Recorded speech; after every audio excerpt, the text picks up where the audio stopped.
মহানবী সাল্লাল্লাহু আলাইহি ওয়াসাল্লাম এর বেঁচে থাকাকালীন ঈদের দিনের একটি শিক্ষণীয় ঘটনা। আমাদের প্রাণপ্রিয় রাসূল সাল্লাল্লাহু আলাইহি ওয়াসাল্লাম ছিলেন একেবারেই এতিম। এতিম ছিলেন বলেই তিনি বুঝতেন এতিম ও অসহায়দের মনের কষ্ট, জীবনের কষ্ট ও কাজের কষ্ট।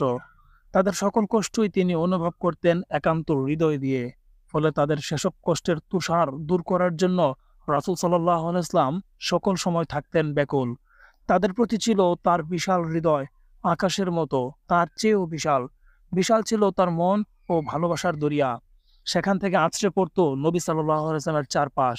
সকলের হৃদয় দুকুল ছাপিয়ে যেত রাসূল সাল্লাল্লাহু আলাইহি ওয়াসাল্লামের ভালোবাসার কোমল তুষারে। মানুষের প্রতি মানুষের ভালোবাসা সে তো এক মহৎ গুণ। মানুষকে ভালোবাসতেন রাসূল সাল্লাল্লাহু আলাইহি ওয়াসাল্লাম মন দিয়ে, প্রাণ দিয়ে, জীবন দিয়ে। কিন্তু এতিম, গরিব, দুস্থ এবং অসহায়দের প্রতি রাসূলের ভালোবাসার মাত্রাটা ছিল অনেক অনেক গুণ বেশি, যার কোনো তুলনাই হয় না। সেই ভালোবাসার নজির তো রয়ে গেছে রাসূল সাল্লাল্লাহু আলাইহি ওয়াসাল্লামের জীবনেই। রাসূল সাল্লাল্লাহু আলাইহি ওয়াসাল্লামের সময়ে এক ঈদে নামাজ শেষে ঘরে ফিরছেন দয়ার নবীজি সাল্লাল্লাহু আলাইহি ওয়াসাল্লাম। তিনি দেখলেন মাঠের এক কোণে বসে কাঁদছে একটি তুলতুলে কোমল শিশু। এই খুশির দিনেও কান্না। অবাক হলেন রাসূল সাল্লাল্লাহু আলাইহি ওয়াসাল্লাম। তার হৃদয়ে বেদনার ঢেউ আছড়ে পড়ল। রাসূল সাল্লাল্লাহু আলাইহি ওয়াসাল্লাম ছেলেটির কাছে গিয়ে কান্নার কারণ জিজ্ঞাসা করলেন। শিশুটি বলল, আমার আব্বা এবং আম্মা কেউই নেই। কেউ আমাকে আদর করে না, কেউ আমাকে ভালোবাসে না। আমি কোথায় যাব? এতিম নবী রাহমাতুল্লিল আলামিন ছেলেটির কথা শুনে গুমরে কেঁদে উঠলেন। নবীজি সাল্লাল্লাহু আলাইহি ওয়াসাল্লামের কোমল হৃদয় জেগে উঠল তার মর্মবেদনা। তিনি পরম আদরে শিশুটিকে বাড়ি নিয়ে গেলেন। হযরত আয়েশা রাদিয়াল্লাহু তাআলা আনহাকে ডেকে বললেন, হে আয়েশা, ঈদের দিনে তোমার জন্য একটি উপহার নিয়ে এসেছি। এই নাও তোমার উপহার। ছেলেটিকে পেয়ে দারুণ খুশি হলেন হযরত আয়েশা রাদিয়াল্লাহু তাআলা আনহা। দেরি না করেই মুহূর্তের মধ্যেই তাকে গোসল করিয়ে জামা পরালেন। তারপর তাকে পেট ভরে খেতে দিলেন। রাসূল সাল্লাল্লাহু আলাইহি ওয়াসাল্লাম ছেলেটিকে বললেন, আজ থেকে আমরাই তোমার পিতামাতা, আমরাই তোমার অভিভাবক। কি খুশি তো? রাসূল সাল্লাল্লাহু আলাইহি ওয়াসাল্লামের কথা শুনে ছেলেটির চোখে মুখে বয়ে গেল আনন্দের বন্যা। এই ছিল এতিমের প্রতি রাসূল সাল্লাল্লাহু আলাইহি ওয়াসাল্লামের ভালোবাসা, এক বিরল দৃষ্টান্ত। রাসূল সাল্লাল্লাহু আলাইহি ওয়াসাল্লাম শুধু এতিমদের প্রতি যে এমন সদয় ছিলেন, সহমর্মী ছিলেন তা নয়, তিনি তার অধীনস্থদের প্রতিও ছিলেন সদা সজাগ ও দরদী।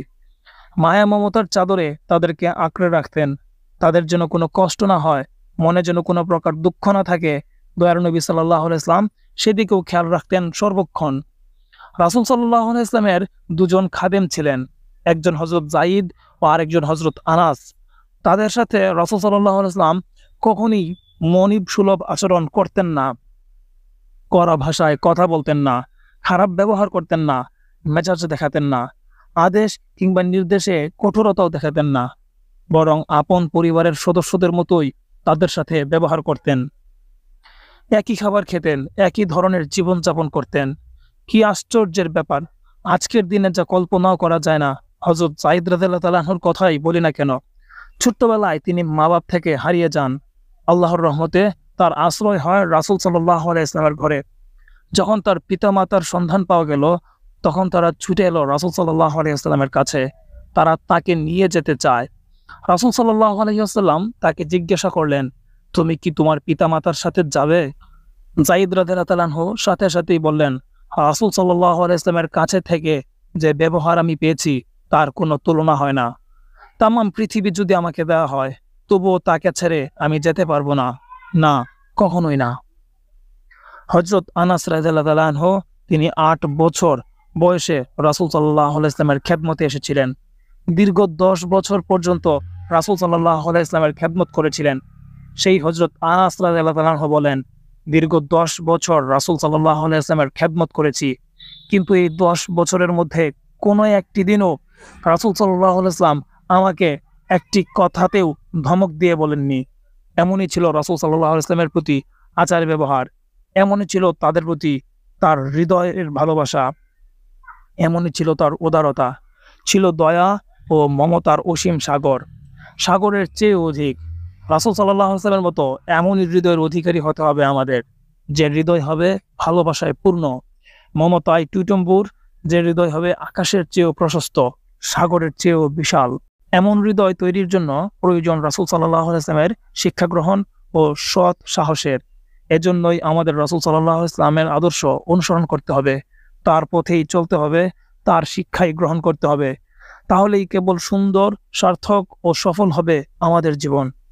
আসুন আমরা সকলে রাসূল সাল্লাল্লাহু আলাইহি ওয়াসাল্লামকে ভালোবাসি, তার শিক্ষা গ্রহণ করি, তার আদর্শ অনুসরণ করি, তারই দেখানো পথে, তারই দেখানো আলো ঝলমলে পথে সর্বদা চলি এবং সুন্নতকে আঁকড়ে ধরি।